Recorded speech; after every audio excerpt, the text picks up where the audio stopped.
के तरफ नहीं जाएगा, तमोगुण में नहीं जाएगा, और यह स्थिति प्राप्त हो गई।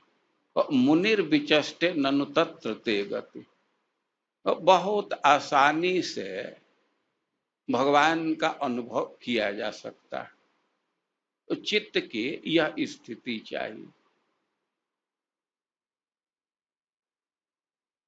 भक्ति के स्तर के विषय में, भक्ति का एक स्तर है निष्ठा। अब निष्ठा से निष्ठिता भक्ति का वर्णन चलेगा। तो ये हमारी भक्ति निष्ठा के स्तर की हो गई, निष्ठा के स्तर को प्राप्त कर गई, इसका कैसे पता चलेगा? तो कह रहे हैं कि लय आदि का अभाव हो जाएगा। लय आदि, तो लय तो एक हुआ, लेकिन आदि में तो बहुत चीज है ना। तो 5 चीज है: लय, विक्षेप, अप्रतिपत्ति, कसाय और रसास्वाद। ये भक्ति को विचलित कर देता है। जब तक ये 5 चीज दूर नहीं होगा, तब तक भक्ति स्थिर नहीं चलेगी। हमारा मन विचलित हो जाएगा, भक्ति में अवरोध आ जाएगा। तो 5 चीज जब दूर हो जाता है, तब निष्ठा के स्तर को प्राप्त करते हैं। तो 5 चीज है क्या? लय समझ रहे हैं? आलस्य में चले जाना, निद्रा में चले जाना, फिर लय है। और विक्षेप है, जप कर रहे हैं और तब तक फोन सुनने लगे, किसी से बात करने लगे, तो इसको विक्षेप कहते हैं। भजन में बाधा पड़ गई ना। और एक बाधा है अप्रतिपत्ति। ये संस्कृत का शब्द है। अप्रतिपत्ति का अर्थ है कि कहीं फोन इत्यादि से बात भी नहीं कर रहे हैं, नींद भी नहीं आ रही है, लेकिन फिर भी भक्ति ठीक से हो नहीं पाता।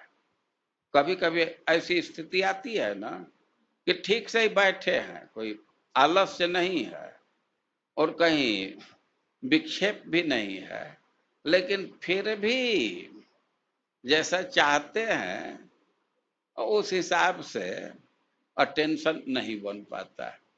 तो इसको अप्रतिपत्ति कहते हैं, मतलब भक्ति का संपादन ठीक से नहीं हो पाता। और कसाय, कसाय का अर्थ है कि अभी काम क्रोध का संस्कार चित्त पर है। कसाय आप समझ सकते हैं कि जैसे धातु का बर्तन है, पीतल का या कांसा का लोटा है, तो उसको एकदम धो करके रख दीजिए। अब बरसात का दिन है, एकदम धो करके रखे हैं, लेकिन फिर भी उस पर कुछ कुछ धब्बा जैसा आ जाता है, देखे है ना। तो वैसे ही चित्त शुद्ध हो गया है, बहुत सारे अनर्थ निकल गए हैं, लेकिन भी वो कसाय बहुत देर तक रहता है। क्रोध का संस्कार और लोभ का संस्कार या अभिमान का संस्कार। काम क्रोध तो निकल जाता है, लेकिन अहंकार जल्दी नहीं निकलता है, बल्कि ठीक से भजन होने पर तो अहंकार और बढ़ जाता है। लेकिन भक्ति का नियम है कि परिहृत्य कर्तम, ये भजन का भी अहंकार नहीं होना चाहिए। इसी से साधुओं के समाज में जाएंगे तो वो लोग ये नहीं कहते हैं कि 64 माला जप करते हैं। मैं पिछले साल जगन्नाथपुरी में था तो एक भक्त थे और कह रहे थे कि जगन्नाथ जी के मंदिर में आ जाता हूँ, दिन भर जो किया हूँ और पूरा करके 64 माला अर्पित कर देता, तो भगवान को अर्पित करते हैं। कितने लोग हैं ब्रज में कि गिरिराज जी का 2 बार रोज परिक्रमा करते हैं। ऐसे सैकड़ों या हजारों व्यक्ति हो सकते हैं जो गिरिराज क्षेत्र में निवास करते हैं, तो एक बार गिरिराज जी की परिक्रमा करते हैं। लेकिन 10-20 ऐसे महात्मा होंगे कि गिरिराज जी का 2 बार परिक्रमा करते हैं और इक्का दुक्का ऐसे भी हैं कि वे 3 बार का नियम रखे तब उनका तो वही जीवन ही हो गया है, वो करते ही रहते हैं। लेकिन उनके मुख से यह नहीं निकलेगा कि 2 बार गिरिराज जी का परिक्रमा करता। हाँ, गिरिराज जी 2 बार परिक्रमा करा लेते हैं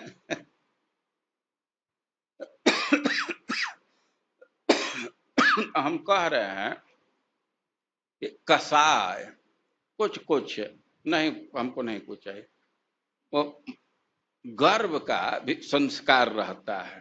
तो ये सब जो चित्त पर संस्कार है इसको कसाय कहते हैं। और एक है रसास्वाद। रसास्वाद का क्या विच्छेद होगा?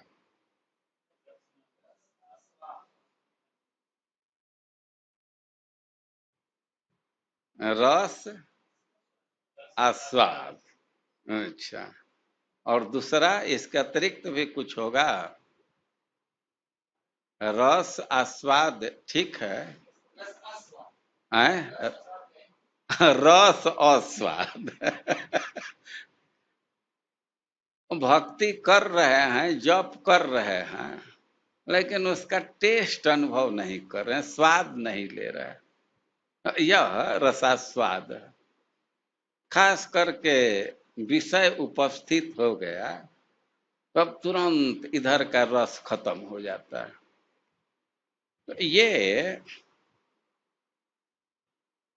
5 चीज है भक्ति को बाधित करने वाला। और जब इससे उपरत हो जाते हैं तब निष्ठा का स्तर प्राप्त करते हैं। इन दोषों से मुक्त हो जाएंगे तो भक्ति निरंतर चलती रहेगी, भक्ति स्थिर हो जाएगी। और निष्ठा का अर्थ है सातत्य, कंटिन्यूटी। भक्ति बाधित न हो, इंटरप्टेड न हो, एक रस चलती रहे, निरंतरता बनी रहे, वो इसी को निष्ठा कहा जाता है। तो निष्ठा का अर्थ सातत्य, निरंतरता, यही किया गया। तो समझ रहे हैं ना?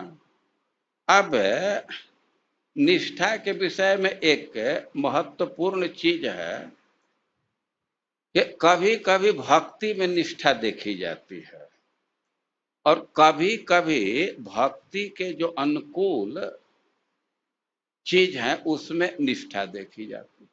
तो भक्ति में निष्ठा का अर्थ है कि जप करेंगे, कीर्तन करेंगे, पाठ करेंगे और एक रस सतत कर रहे हैं, किसी दिन बाधित नहीं हो रहा है, तो यह हुआ भक्ति में निष्ठा। लेकिन कुछ कुछ चीज भक्ति के अनुकूल है, जैसे दैन्य, क्षमाशीलता, अमानित्व, दूसरे को मान देने की प्रवृत्ति, ये सब जो गुण हैं तो भक्ति के अनुकूल हैं। तो कभी कभी देखा जाता है कि व्यक्ति में ये सब गुण में वो निष्ठ होता है। कितने भक्त हैं, खूब बच्चा से जप कर रहे हैं, सब साधन कर रहे हैं, लेकिन बीच बीच में उनमें क्रोध देखा जाता है। और कुछ लोग हैं तो कितना भी कठोर बोल दीजिए एवं बहुत नम्र व्यवहार करते हैं, मधुर बोलते हैं, वे छोड़ते नहीं है उसको। तो अब इसमें दो चीज है कि भाई जो भक्ति में निष्ठ होगा तो स्वाभाविक ही उसमें मधुरता, दैन्य, क्षमाशीलता, ये सब गुण आ जाते हैं। और श्रीमद् भागवतम का प्रसिद्ध श्लोक भक्तिर्भवति नैष्ठिकी, उसके आगे तदा रजस्तमो भावा काम लोभादयस् चित्त इत्तर अनाविद्ध। नैष्ठिकी भक्ति, जब नैष्ठिकी भक्ति हो जाएगी तो उसके फल स्वरूप ये क्रोध इत्यादि का अभाव हो जाता है। लेकिन कभी कभी देखा जाता है कि क्रोध इत्यादि पूरा दूर नहीं हुआ, और कहीं कहीं देखा जाता है कि क्रोध इत्यादि पूरा दूर हो गया। कई एक लोग हैं कि एकदम विषम स्थिति में भी एकदम बहुत मधुर व्यवहार, कभी रुक्ष व्यवहार नहीं करते। तो उनके व्यवहार को देख करके क्या माना जाएगा कि वो भक्ति में निष्ठ हैं? ये कोई जरूरी नहीं है। बहुत संभावना है कि भक्ति में निष्ठ हैं तो इसलिए गुण उभर आया है, लेकिन एकदम हमेशा यही नहीं होता है। कभी कभी हो सकता है कि भक्ति में निष्ठा नहीं है, लेकिन किसी संस्कारवश उनमें मृदुता इत्यादि गुण आ गई है, गुण आ गया है। तो ये बड़ा कंफ्यूजन हो जाता है। लेकिन अब ये जो गुण है उसके निष्ठा का बहुत महत्व नहीं है, महत्व है भक्ति के निष्ठा का। भक्ति में निष्ठा के अनुकूल गुण है, उसमें भी निष्ठ हो गए, बहुत अच्छी बात। और कदाचित किसी कारण से उसमें निष्ठ नहीं भी हुए तो बहुत चिंता की बात नहीं है, भक्ति में निष्ठा चाहिए। यह निष्ठा के विषय में कुछ बात है कि थोड़ा निर्धारण कठिन होता है कि भक्ति के चलते भक्ति के अनुकूल गुण में निष्ठ हो गए हैं कि भक्ति के निष्ठा के बिना ही भक्ति के अनुकूल गुण में निष्ठ हो गए। तो साधारण आदमी को निर्धारित करना तो कठिन ही है। यहाँ तक कि जो जानकार हैं उनको भी कठिनाई होती है। लेकिन महत्वपूर्ण बात यह है कि भक्ति में निष्ठा का महत्व है। भक्ति के अनुकूल गुण में निष्ठ हो गए, बहुत अच्छी बात है। लेकिन वो निष्ठा नहीं भी आए तो बहुत भारी क्षति नहीं है, भक्ति में निष्ठ होना चाहिए। तो भक्ति के निष्ठा का मुख्य लक्षण है सातत्य। सातत्य, सतत सतत भक्ति चलता रहे। अनर्थ रहने से वो भक्ति को बाधित कर देता है, तो अनर्थ निवृत्ति के बाद भक्ति सतत चलने लगती, तो इस स्तर को निष्ठा कहते हैं। और निष्ठा के बाद का एक स्तर है, उसको कहते हैं रुचि।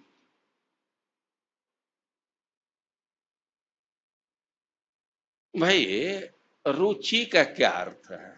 तो बढ़िया लगने लगे, रोचक लगने लगे तो उस स्थिति को रुचि कहा जाएगा। रोचकत्वम रुचि, रोचक,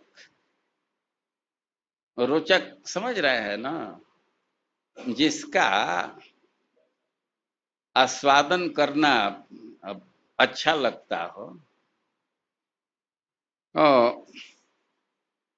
रुचि का मुख्य लक्षण है अभिलाष। एक अभिलाषा होती है भक्ति की, लेकिन ये बुद्धि पूर्वक होता है, स्वाभाविक नहीं होता है। रुचि है लेकिन थोड़ा विवेक का प्रयोग उसमें होता है। और रुचि के और लक्षण आते हैं कि भक्ति कर रहे हैं तो भार नहीं लगता है, परिश्रम का अनुभव नहीं होता है। जब तक रुचि का स्तर नहीं है और परिश्रम लगता है, भार लगता है। लेकिन रुचि के स्तर को प्राप्त कर गए तो भार नहीं लगेगा। कितने लोग हैं कि मंगला आरती में तो बहुत उत्साह से जाएंगे और जप भी कर लेंगे, लेकिन अब क्लास की बात आई तो लेकिन जो रुचि स्तर को प्राप्त कर गए तो मंगला आरती में भी आस्वादन कर रहे हैं, अच्छा लग रहा है। अब उससे भी अच्छा जप लगेगा, अब उससे भी अच्छा कथा सुनना लगेगा। तो ये सब है रुचि का गुण है। लेकिन अभी एक प्रश्न है कि रुचि कैसे उत्पन्न होती है, कैसे अच्छा लगेगा। तो देखिए, अच्छा लगे या न लगे, भजन कर रहे हैं तो करना ही, करते करते रुचि उत्पन्न हो जाएगी, छोड़ने से रुचि नहीं उत्पन्न हो जाएगी। कुछ लोग प्रश्न करते हैं, क्या करें जॉब पे, अरे मन नहीं लग रहा है, छोड़ दीजिए, मन लग जाएगा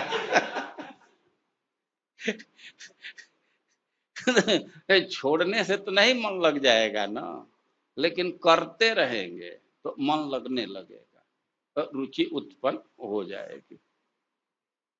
तो उदाहरण दिए हैं कि प्रारंभ में जिसको जॉन्डिस रोग है, अब जॉन्डिस रोग से उसकी जिह्वा दूषित हो गई है, तो मिश्री उसको मीठा नहीं लगता है, बल्कि कड़वा लगता है। लेकिन उसको खाते खाते फिर वो मीठा लगने लगता है। तो उसी प्रकार भक्ति करते करते भक्ति में स्वाद आ जाता है, करने लगते हैं इसको। तो ये रुचि, रुचि में परिश्रम का बोध नहीं होता, भार नहीं लगेगा, सुख का अनुभव होगा। लेकिन बुद्धि पूर्वकम एकदम स्वाभाविक नहीं है। लेकिन रुचि ही अब आगे बढ़ जाए तो कौन स्तर आता है, आसक्ति। तो रुचि का एक लक्षण यह भी है कि अब भक्ति का त्याग करना कठिन होने लगता है। अब किसी कारण से भक्ति में थोड़ी बाधा आ जाए, छूट जाए, तो बहुत बुरा लगने लगता है। और आसक्ति के स्तर पर जाने पर तो ये एक व्यसन जैसा हो जाता है। व्यसन मतलब नशा, व्यसन का अर्थ नशा होता है। जैसे किसी को कोई नशा हो गया, तब उसके बिना वह रह ही नहीं सकता। तो रुचि और आसक्ति के अंतर को समझना चाहिए। दोनों में अच्छा लगता है, लेकिन आसक्ति के स्तर प्राप्त होने पर अब ये स्वाभाविक अच्छा लगने लगता है, बुद्धि का अब उसमें प्रयोग नहीं है।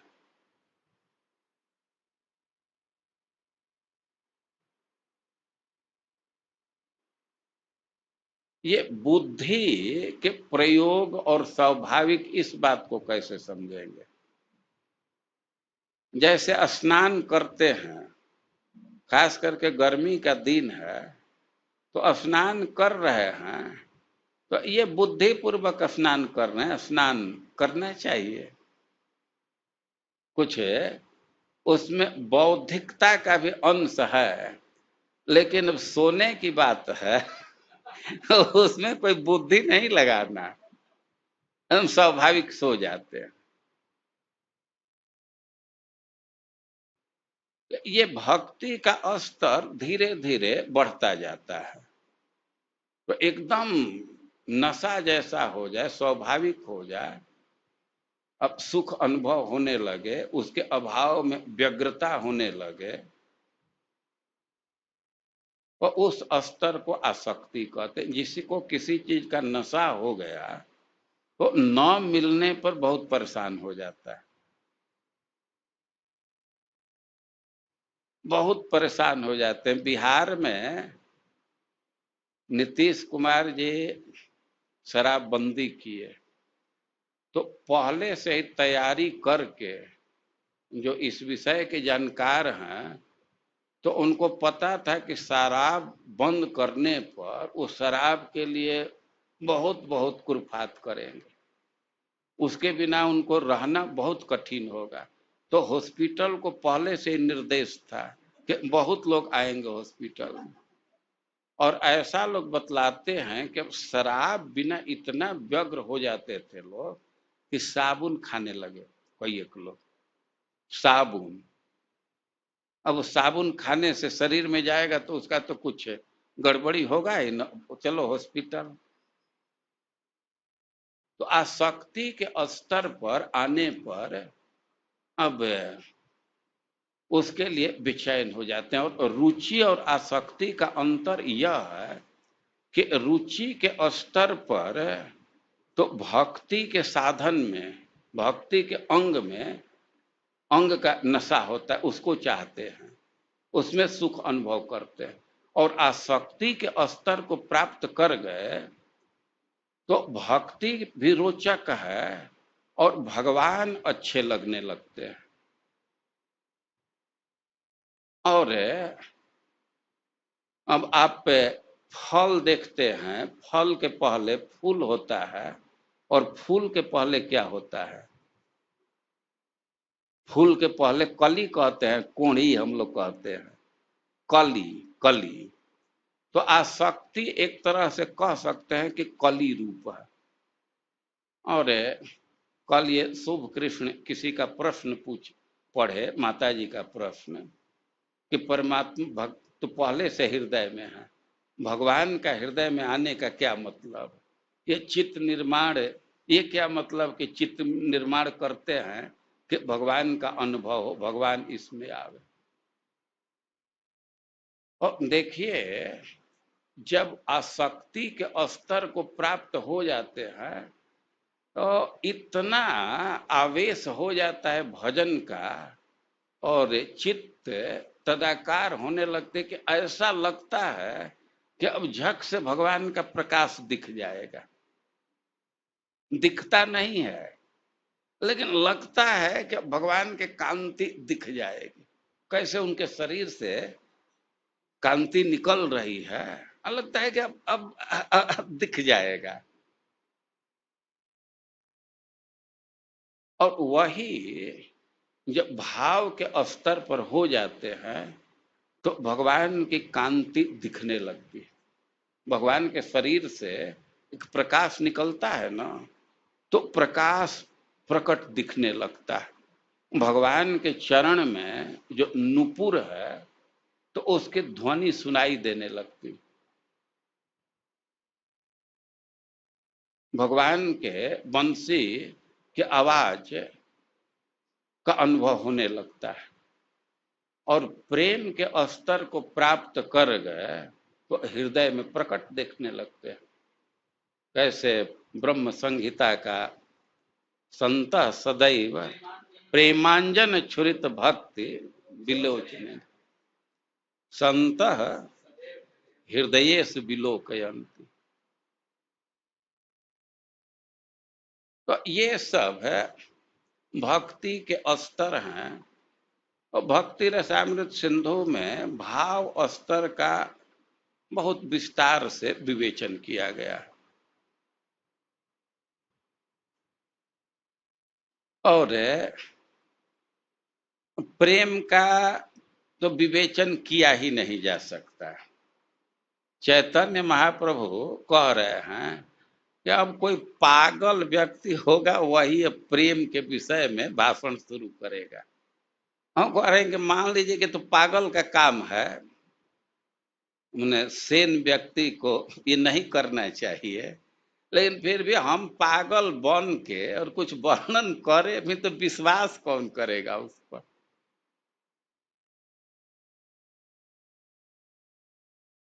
तो जो लोग भक्ति रसामृत सिंधु पढ़े हैं तो भाव भक्ति का वहां खूब अच्छा से वर्णन किया गया है, लेकिन वो जल्दी समझ में नहीं आता है।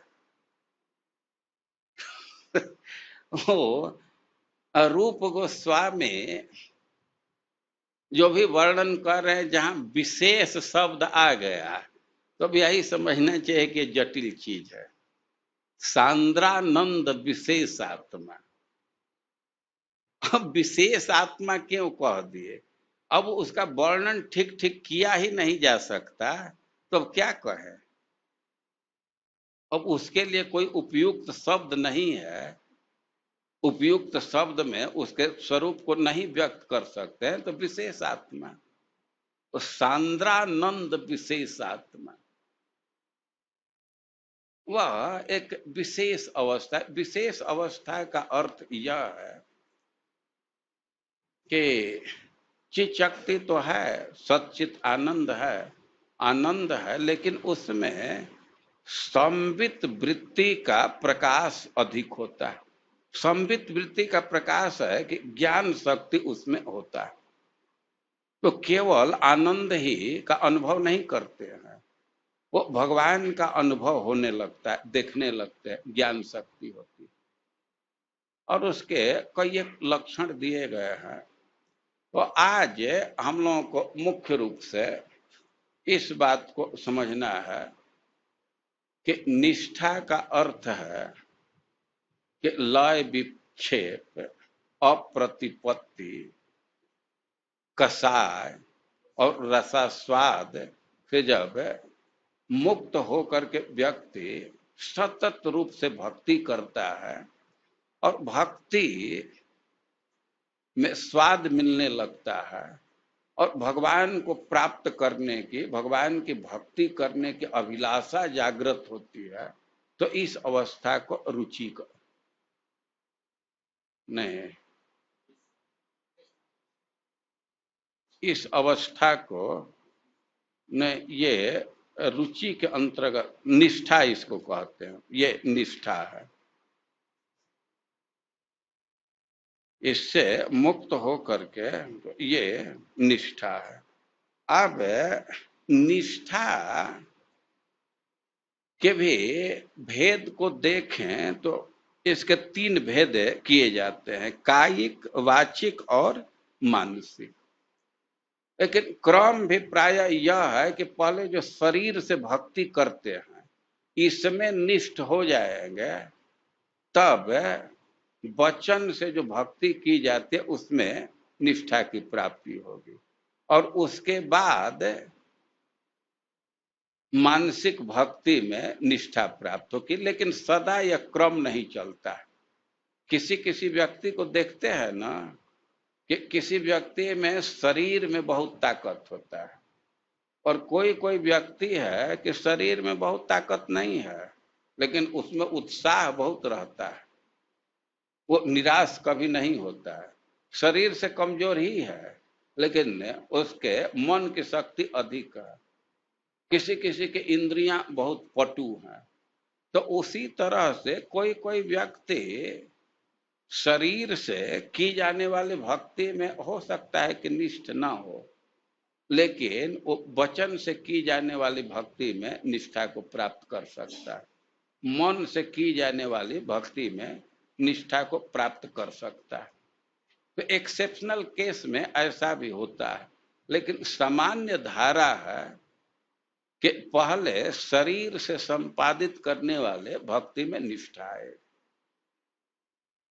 ऐसे बहुत लोगों को देखा गया है कि प्रारंभ में परिक्रमा इत्यादि खूब करते हैं, अब इसके बाद राधा सुधा निधि और कृष्ण करणामृत ग्रंथों का पाठ खूब करते हैं, वचन से पद गाते हैं, और फिर उनका बैठ करके लीला चिंतन और क्या क्या मन से स्मरण करने लगते।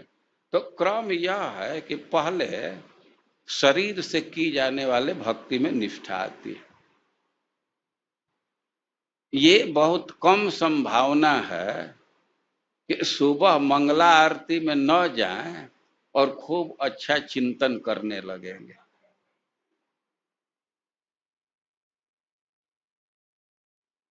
लेकिन कभी कभी ऐसा होता भी है, लेकिन वो बहुत कम होता है, रेयर केस में। सामान्य रूप से क्रम यही है कि पहले शरीर से संपादित की जाने वाले भक्ति में निष्ठा आएगी, इसके बाद वाणी से की जाने वाली भक्ति में निष्ठा आएगी, और इसके बाद मन से की जाने वाले भक्ति में निष्ठा आएगी। और मन से की जाने वाली भक्ति क्या क्या है, कुछ बतलाइए।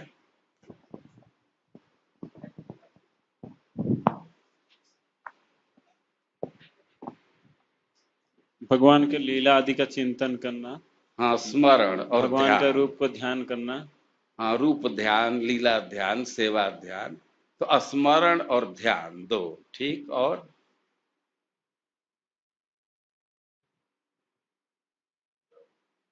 जप तो वचन का है ना, तो वाणी से करते हैं।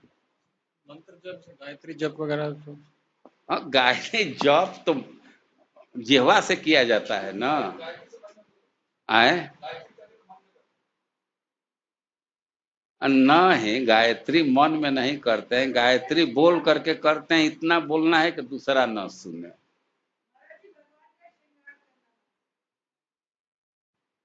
हाँ, सेवा ध्यान वो ध्यान का अंतर्गत ही आएगा। और आए प्लानिंग करना सेवा के हाँ, ठीक। और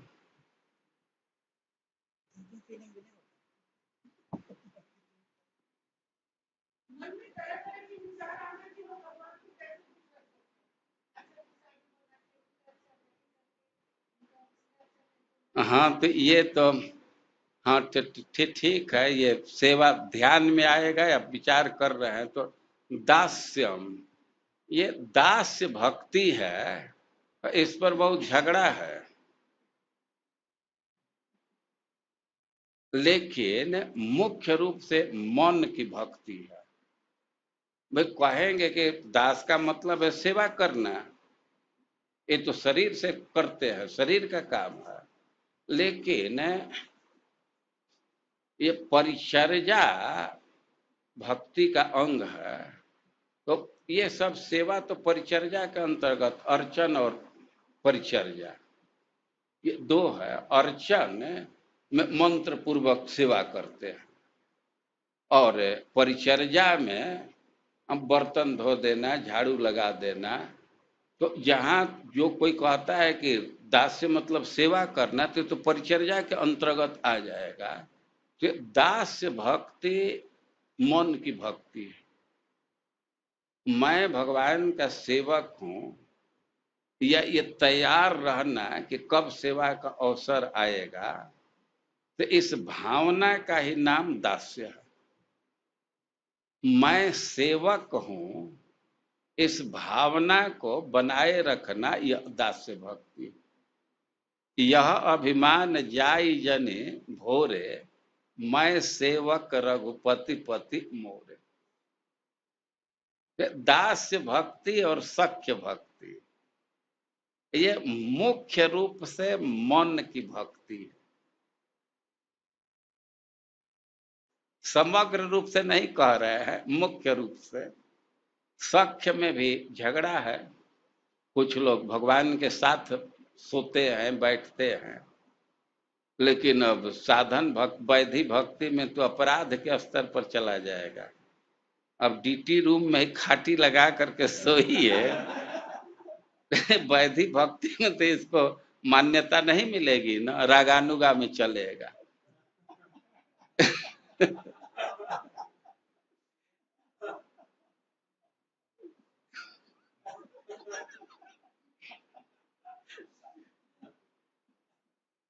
दास्य भक्ति, सख्य भक्ति मन की भक्ति है, और एक और भक्ति है मन की, उसको कौन बतलाएगा? तत् कृपया इक्षणम, भगवान के कृपा का अनुभव करना, स्मरण, ध्यान, भगवान के कृपा का अनुभव करना, दास्य और सख्य। से लगता है कि 5 का उल्लेख किया गया जिसका मन से संपादन किया जाता है। तो निष्ठा की जहां तक बात है तो क्रम है कि पहले जो शरीर से भक्ति करते हैं, अर्चन, पूजन, परिक्रमा इत्यादि, सफाई, ये पोछा मारना, ये सब शरीर की भक्ति है ना। इसके बाद वाणी की भक्ति, कीर्तन, पाठ, और इसके बाद मन के भक्ति में निष्ठा आती। लेकिन एकदम यही होगा यह भी नहीं कहा जा सकता। किसी किसी को पहले मन की भक्ति में निष्ठा आ जाती। और इस प्रकार थोड़ा थोड़ा एक कॉन्सेप्ट मन में रखिए, निष्ठा, रुचि और आसक्ति, और भाव और प्रेम। और भाव का बहुत विस्तार से वर्णन किया गया है, और यही स्तर है कि जो साध्य और साधन का विभाजन करता है। जितनी भी साधना हम कर रहे हैं भाव के स्तर को प्राप्त करने के लिए, यही साध्य है। साध्य इस अर्थ में है कि एक बार भाव के स्तर को प्राप्त कर लिए तो अब इस आगे भक्ति को बढ़ाने के लिए आपको प्रयास नहीं करना पड़ेगा, वहां से स्पॉन्टेनियस हो जाएगा, स्वतः होने लगती है भक्ति। और माता जी का प्रश्न बहुत अच्छा है, कल जो पूछी थी, भाव का स्तर आ गया तो चित्त ऐसा हो जाता है कि अब वो भगवान को पकड़ने लगेगा, एकदम उनके प्रकाश का अनुभव होने लगता है, या उनके वस्त्र का रंग है जो पीला पीला वह दिखने लगता है, उनके नुपुर की आवाज सुनाई देने लगते। कितना अब आनंदमय होगा। भाव अपने आप में आस्वाद्य है, अब उसमें अलग से किसी चीज की जरूरत नहीं है। और रुचि भी, उसमें रुचि बहुत बढ़ जाती है। लेकिन अब भक्ति के विषय में जानना चाहिए कि ऐसा नहीं है कि एक चीज बदल करके दूसरा चीज हो जाता है। जैसे दूध दही हो गया, तो दही हो गया तो दूध नहीं रहेगा ना, दूध था दही बन गया तो दूध नहीं है ना। लेकिन जैसे भगवान के विषय में है कि भगवान बालक हैं, वे शिशु हैं, कुमार हैं और किशोर हैं। लेकिन हम लोगों के साथ क्या है कि अब शिशु थे लेकिन अब कौमारावस्था को प्राप्त हो गए तो हमारा शिशुत्व तो खत्म हो गया। लेकिन भगवान का ऐसा नहीं होता है, ऐसा नहीं है कि भगवान किशोर हो गए तो कुमार नहीं है। समझ रहे इस बात को? यह भगवान की विशेषता है कि भगवान किशोर हो गए हैं लेकिन कौमार उनका समाप्त नहीं हुआ है, शिशुत्व तो समाप्त नहीं हुआ है, वो भी वहां है। तो उसी तरह भक्ति में ऐसा नहीं कि पीछे का स्तर खत्म हो जाता है। अभी तो प्रेम का स्तर है, प्रेम के आगे भी कई एक स्तर है, लेकिन जैसे भगवान के व्यक्तित्व की विशेषता है, क्यों किशोर हैं लेकिन उनमें शिशुत्व और कौमारत्व भी सन्निहित है। तो उसी तरह भक्ति में भी पीछे का गुण सन्निहित होता है, वो समाप्त नहीं हो जाता, खास करके जो प्रेम का स्तर है उसमें। तो ये एक बहुत बड़ा टॉपिक है, और हम समझ रहे हैं कि आप लोग इतना इंटरेस्टेड हैं कि हमसे अधिक आप लोगों को इस विषय में जानकारी है।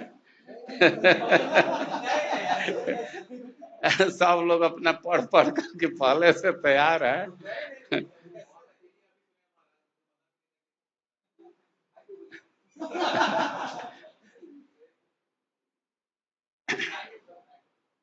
लेकिन कुछ कुछ बातें हैं, जैसे ये बात कि भगवान किशोर हो गए फिर भी शिशु हैं, कुमार हैं, ये तो कम लोग जानते होंगे।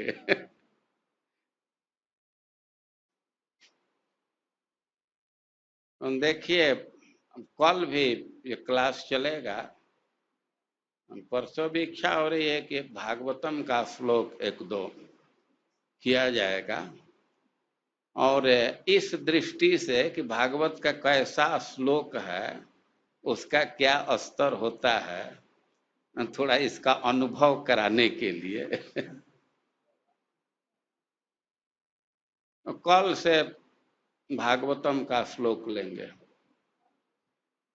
वह श्लोक है 10वें स्कंध के 82 अध्याय का। उसी अध्याय को करेंगे, लास्ट का जो श्लोक है उसको थोड़ा समझने का प्रयास करेंगे। आए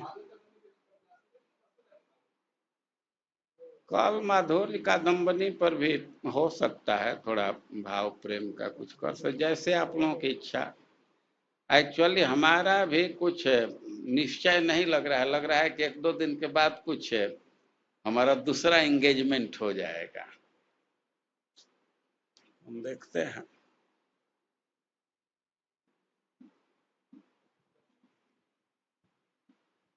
आप लोगों को माता जी का प्रश्न का उत्तर कुछ समझ में आ रहा है कि परमात्मा है हृदय में, तो फिर अब भगवान को लाने की बात कहां से आ गई?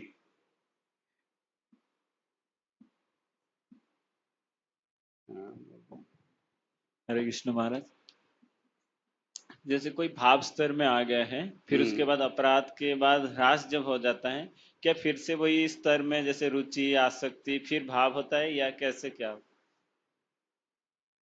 अरे भाव के स्तर पर है तो अब इतना पतन नहीं होगा ना। भाव के स्तर पर गया है तो आज जो अनंत पढ़ रहा था कि वह आभास या छाया के स्तर पर आ जाएगा, और उसका जो भाव है उसमें भी गिरावट हो सकता है।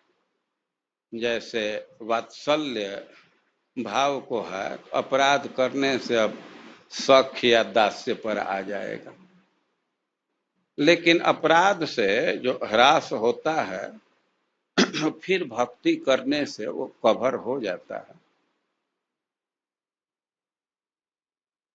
बहुत संभावना कम रहती है नीचे आने का। से कुछ लोग जो भक्ति तत्व को ठीक से नहीं जानते हैं तो उदाहरण में दे देते हैं, जैसे राजर्षि भरत। राजर्षि भरत में क्या कौन कौन राजर्षि थे जो मृग में फंस गए? क्या नाम था उनका? आए भरत ही। तो उनके विषय में पढ़ेंगे तो पूजा करते थे तो पूजा का क्रम भूल जाते थे और अश्रु आता रहता था। तो पूजा का क्रम अज्ञान के चलते नहीं भूल जाते थे, भाव से इतना चित्त आक्रांत हो जाता था कि क्रम भूल जाते थे।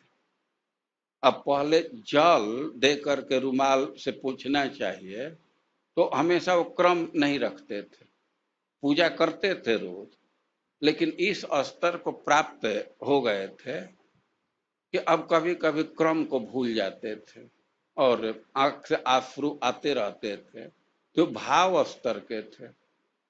लेकिन अब ऐसे देखने पर तो मृग में आसक्ति के कारण उनके भक्ति में हरास हो गई, नीचे गिर गया न, अब तो मृग के विषय में सोचते रहते थे।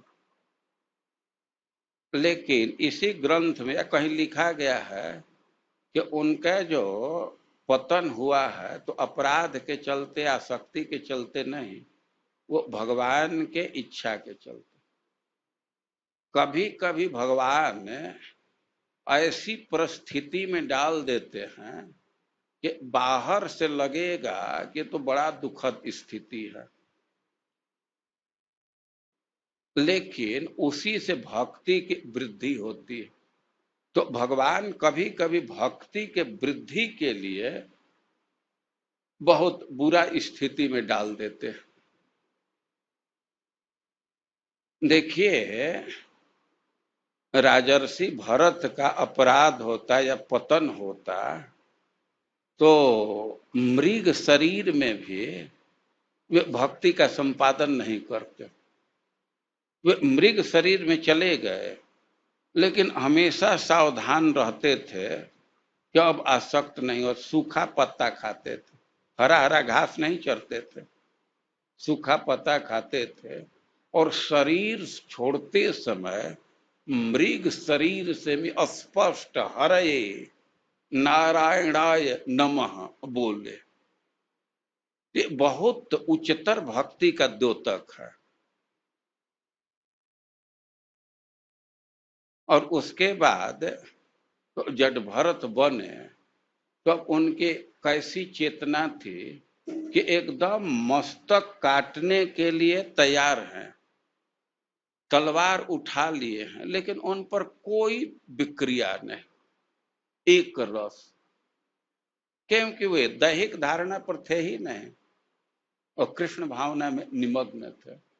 तो कभी कभी देखा जाता है कि भगवान भक्ति बढ़ाने के लिए भी निम्न स्तर पर ला देते हैं, निम्न स्तर पर आने पर और उत्कंठा बढ़ जाती। लेकिन सिद्धांत में दिया गया है कि भाव स्तर से भी महद अपराध होने से व्यक्ति नीचे आ जाता है। तो उसका जो वास्तविक भाव है वह जो रत्याभास कहते हैं, छाया भाव या प्रतिबिंब भाव, उस स्तर को आ जाएगा। हाँ। महाराज, हमने सुना है कि अपराध का मूल कारण जो होता है वह लोगों के मतलब अपमान करने से होता है, डिसरिस्पेक्ट करने से। तो हम ये भी सुनते हैं कि 9 जो लक्षण है भाव भक्ति की, उसमें है मान शून्यता, मतलब कोई मान की अपेक्षा ही नहीं है और बहुत मतलब नम्र रहता है भक्त। तो अपराध के एकदम माने 0 चांसेस है, एक संभावना की तरह बता जा रहा है, मतलब कि अगर हो जाए कदाचित। हाँ, भाव का लक्षण ये मान शून्यता, तो अपराध है का चांस नहीं रहता। लेकिन फिर भी सैद्धांतिक रूप पर देखा गया, इसी से उसका अलग डिवीजन कर दिया गया है। प्रेम के स्तर को प्राप्त कर गए तो वहां से हम नीचे नहीं आ सकते। महाराज जी, आपने बताया कि जो भक्त भाव भक्ति कर रहा है और किसी कारणवश उसका पतन हो गया, तो अगर वात्सल्य भाव में है तो दास्य और साख्य में आ जाएगा। तो क्या उन भावों में भी कोई लेवल्स होते हैं, ऊपर नीचे या बराबर या? हाँ, वो बराबर होते हैं, लेवल होता है और विशेष लेवल होता है। एक तो सिद्धांत है कि जो जिस भाव को धारण किया है तो उसके लिए सबसे श्रेष्ठ भाव वही है। हनुमान जी के लिए सबसे श्रेष्ठ भाव है दास्य भाव, अर्जुन के लिए सबसे श्रेष्ठ भाव है सख्य भाव। लेकिन फिर भी अब तटस्थ हो करके बाहर से देखें तो दास्य से उत्कृष्ट है सख्य, सख्य से उत्कृष्ट है वात्सल्य, और वात्सल्य से उत्कृष्ट है माधुर्य। उसका कारण है कि दास्य में भी सेवा करते हैं, और सेवा तो हर भाव में है, लेकिन दास्य भाव में सेवा करेंगे तो संभ्रम के कारण, आदर के कारण खुल के सेवा नहीं कर सकते।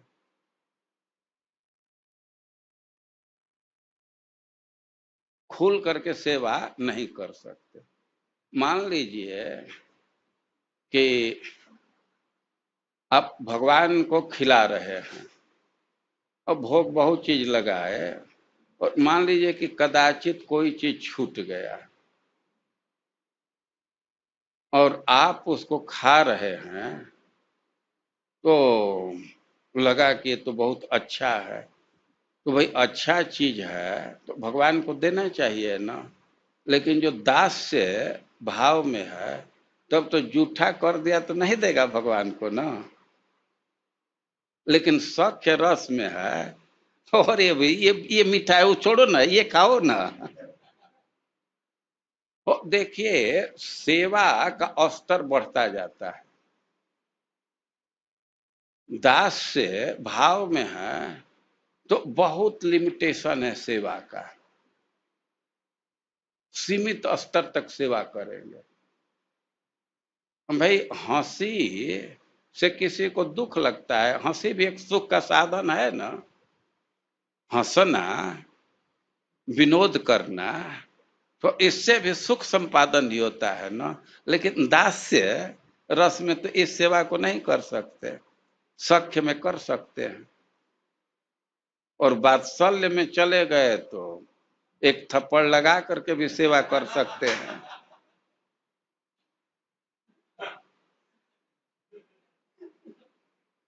और माधुर्य रस की विशेषता है कि भगवान के हर अंग की और हर अंग से सेवा की जा सकती। तो वात्सल्य में भी माँ है और भगवान के अंग को सहलाती है, स्नान कराती है, लेकिन फिर भी अपने हर अंग से भगवान की सेवा नहीं कर सकती। माता भी है तो उसका भी कुछ लिमिटेशन है, कुछ ऐसे अंग हैं कि उससे पुत्र की सेवा नहीं करेगी। लेकिन कांता भाव की विशेषता है कि भगवान के हर अंग की सेवा गोपियां कर सकती है और अपने हर अंग को भगवान के लिए अर्पित कर सकती है। कुछ अंतर दिख रहा है ना। तो एक दृष्टि से देखा जाए तो भाव में अंतर भी होता है।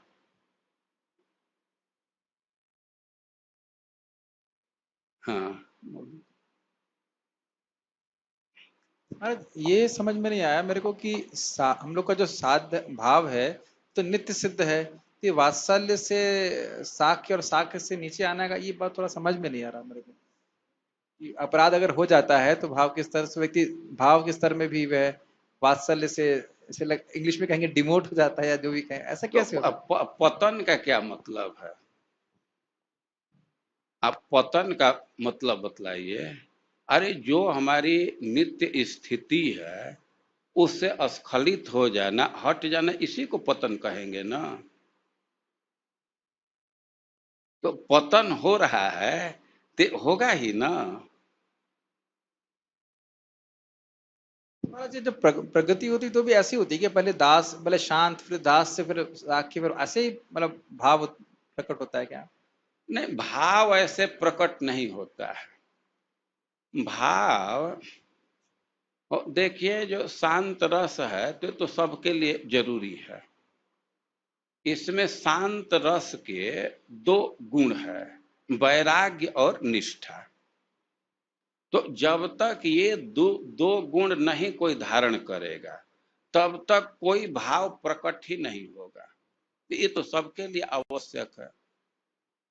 और जहां तक विकास की बात है तो जो जिसका स्वाभाविक भाव है वही विकसित होने लगता है, ये क्रम से नहीं जाएगा जो जिसका है, लेकिन पतन होगा तो वो विचलित हो जाएगा। पतन होने पर जो भगवान का सेवक है वो भगवान का शत्रु तक हो जाता है। तो पतन होने पर तो डिस्टरबेंस होगा ही ना, इसी को पतन कहेंगे ना।